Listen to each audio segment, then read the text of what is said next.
شاید شما احساس غم یا افسردگی کنین اما نمیدونید که آیا این احساس رو دارین یا نه.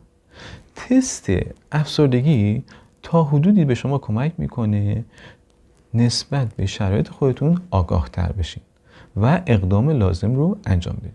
درود، من محمد محمدی هستم از سایت فکرتوبساز.com. افسردگی یکی از شایع ترین اختلالات روانشناختیه. حدود 20% افراد در طول زندگیشون در یک مقطعی از زندگیشون دچار افسردگی میشن. خب در این فیلم من تست افسردگی رو برای شما ارائه دادم که شامل 21 سواله و 4 گزینه داره و روبروی هر گزینه امتیازش نوشته. شما هر سوال رو با دقت بخونین و نسبت به شرایطی که در یک هفته قبل داشتین یک گزینه رو انتخاب کنین. فقط یک گزینه رو میتونین انتخاب کنین. امتیاز هر گزینه رو بنویسین، یادداشت کنین و بعد از اینکه 21 سوال رو جواب دادین همه امتیاز رو با هم جمع کنین و یک عددی به دست میاد که این عدد نشون میده که سطح افسردگی شما در چه مقداریه.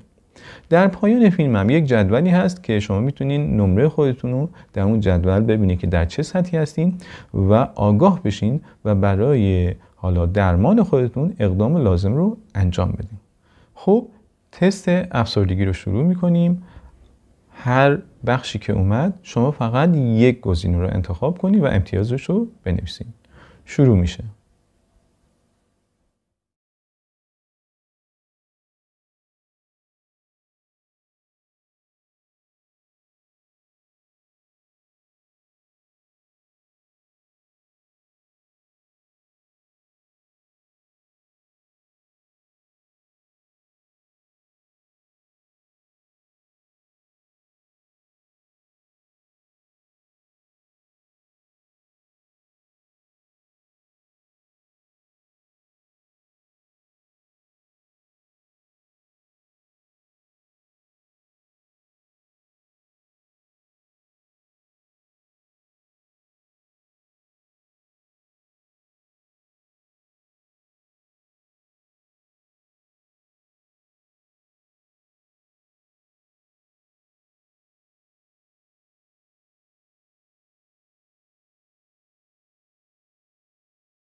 خب در پایان به این جدول نگاه کنین، ببینین نمره شما در کدوم گروه قرار گرفته.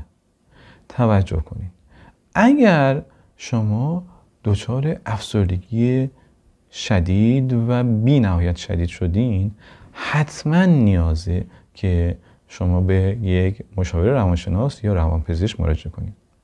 نکته بعدی هم میخوام بگم، اگر افکار خودکشی و تمایل به خودکشی دارین، حتما به روانپزشک زنگ بزنین و یا مراجعه کنین تا برای شما دارو تجویز کنه و دارو رو استفاده کنین تا به حالت عادی در بیاین. نکته بعدی که میخوام بگم اینه که بعد از استفاده دارو حتما نیازی که به یک مشاور روانشناس مراجعه کنی تا جلسات روان درمانی رو شروع کنه و به شما مهارت‌های جدیدی رو آموزش بده تا شما به سمت بهبودی میل کنین. امیدوارم که از این فیلم بهره برده باشین. لینک این فیلم رو میتونید بین دوستانتون به اشتراک بذارین تا اونها هم استفاده کنن. امیدوارم که هر جا که هستین هیچ وقت افسرده نشین و شاد باشین. خدا نگهدار شما.